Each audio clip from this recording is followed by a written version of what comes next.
this is Jenna Burt, host of the Confessions of a Military Spouse podcast. Thanks for listening to the following broadcast on Public House Media. You're listening to Catch Up, an official news production of Public House Media. Today is July 16th, 2020, and it's time to catch up on the news that you need to know about. Today, we're helping you catch up on a potential COVID-19 vaccine that's starting its last phase of trials. The family of George Floyd sues the city of Minneapolis. NFL wide receiver Kenny Stills is arrested during a protest for Breonna Taylor. And as always, ending with a little bit of good news for you today. We're your hosts, Dan Kotnick and Catherine Smith. Welcome to Catch Up.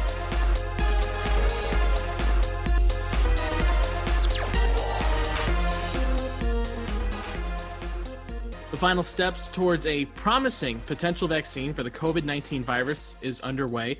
Biotechnology company Moderna, along with the National Institutes of Health, are working with a vaccine that has shown promising results in their phase 1 testing. Early results published this week show the vaccine triggered an immune response similar to the common flu vaccine and will start phase 3 testing later this month. We're joined now by Catch-Up News correspondent Max Wolpoff to discuss more. Max, thanks for joining us. No problem. Thank you for having me. So, Max, let's talk about that word, the phase 3 testing. What does that exactly look like, and what does it mean for the virus or for the vaccine? So phase 3 testing will likely revolve around expanding the population pool that gets the vaccine, and it will also result in what's termed a double-blind placebo-controlled study. So that will mean about half the field that is getting the vaccine shot, they'll all be told they're getting the vaccine, but half will get it, half will get a placebo. And this is meant to see whether or not the vaccine is actually effective for a wide swath of Americans. And this testing will be done throughout the United States and throughout the world. The Moderna vaccine that we're talking about today, this is just one of potentially hundreds of candidates that is trying to go through accelerated testing in order to get to market as fast as possible to get a vaccine to human beings. So the phase 3 kind of gets started later this month. So what does that kind of mean for the timeline on a potential vaccine if things go according to plan? So if things go right, which is always the thing that clouds over this, if things go right, we could be possibly looking at a vaccine starting around the end of 2020, 2021 are the most optimistic estimates, which would break all records of vaccine development. The fastest vaccine development known in U.S. history was the mumps vaccine in the 40s, which took about 4 years. But I will caution our listeners here, that vaccine was eventually abandoned in the 70s because it wasn't as effective as what we have today. So even if all the targets are hit, we're still not sure, since this is an ever-changing virus, whether or not the vaccine we get initially is going to be effective going down the line. It has to be said, though, that Fauci has kind of said, a lot of people said that really taking everything you say, as to credit, like it might not be the most perfect vaccine and things still might not work out, but this has to be good news regardless of kind of what happens after this, right? Well, I think in 2020, we have to take our good news where we can find it. And listen, jokes aside, this is good news that the vaccine developed by Moderna is producing an immune response in a small population. It's yet to be seen if this will translate to a population of a few thousand or a population of a few million. But right now, what's happened here, this step is a good step toward eventually finding a vaccine of some sort. Yeah, Max, like you said, we'll take all the good news we can in 2020, especially when it comes to COVID-19. Thanks for taking time to discuss with us. Thank you very much. Stay safe.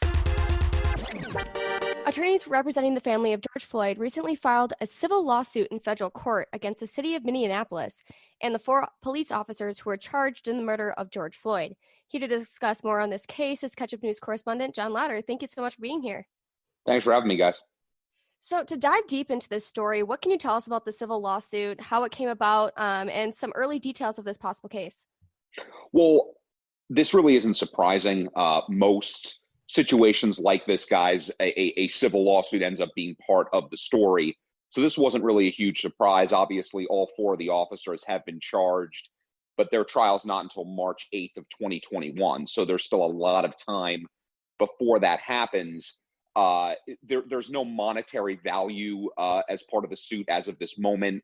The family's just looking for, quote unquote damages and compensation for obviously a tragic and horrifying situation that of course has rocked the country. But there's still a lot of unknowns because, again, the criminal trials for all four cops were still a long way away from that happening. I mean, obviously we're in July of 2020, so you're talking about 8 months until that occurs. So there's still plenty to sort of figure out, but the fact that a civil lawsuit has been filed is really not a surprise at all.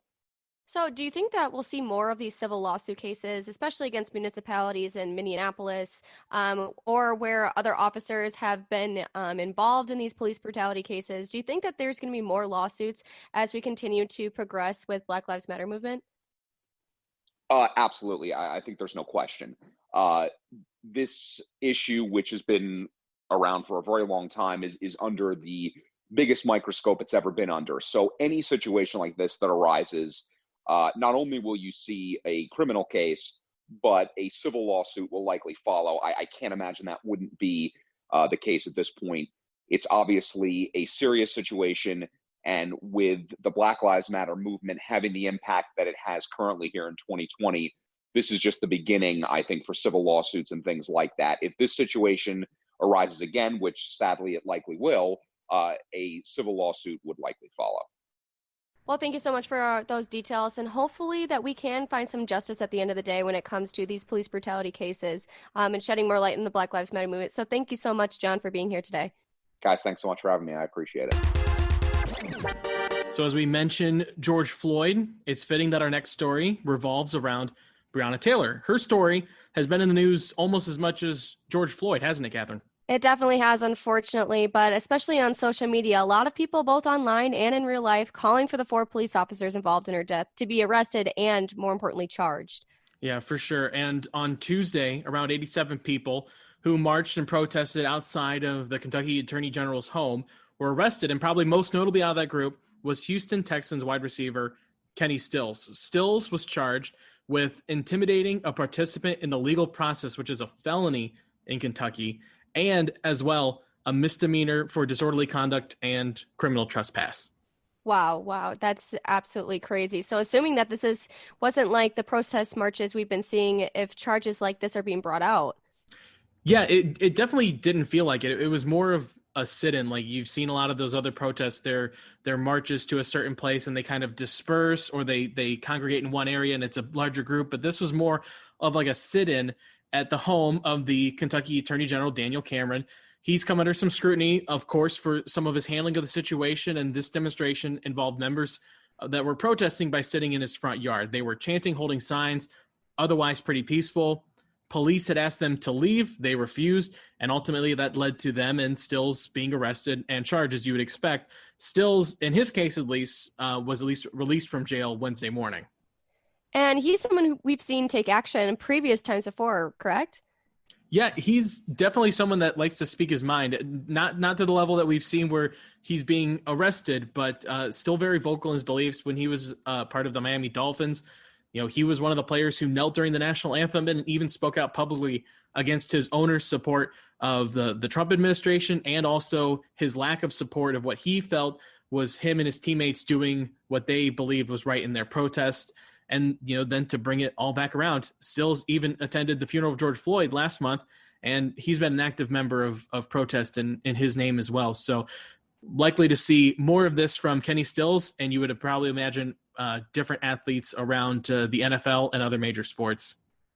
I can only imagine as we move forward, especially with so many issues when it comes to the NBA, NFL, and things like that. So I definitely can't wait to see what happens in the coming days, but more importantly, who speaks out and when. As we all know, during this pandemic, one of the biggest things we can do to help stop the spread of COVID-19 and other diseases is a good hand washing. It's incredibly simple and a no-brainer for us, but if you didn't have an easy access to clean water, a boy in Kenya is being celebrated for his ingenuity that is helping people in his town with that problem. Yeah, Kat, this was such a cool story when you showed it to me. The part I love is that it was so simple. Stephen Wamakota created this device by himself, a little help from his dad, using just a bucket and a few pieces of wood. The device is triggered by stepping on a pedal, so you don't even need to touch anything. Yeah, and people are taking notice, Dan. The president of Kenya himself awarded Stephen the Presidential Order of Service Award, which is a great honor, and the governor of his county even promised that he would be giving him a scholarship when he's old enough to attend school. Yeah, it just goes to prove necessity is the mother of all invention, right? Absolutely. Thanks for catching up on News Today with us. I'm Catherine Smith. And I'm Dan Kotnick. Please be sure to catch up with us again tomorrow. If you enjoyed today's episode, please leave us a rating and review on Apple Podcasts. We appreciate you listening to Catch Up. For even more content, follow Catch Up Digital on social media. Just search @Time for Catch Up. We'd love to hear your thoughts on any of the stories that we covered today. Just use the hashtag #PassTheCatchup on social media. Catch Up is an official production of Public House Media.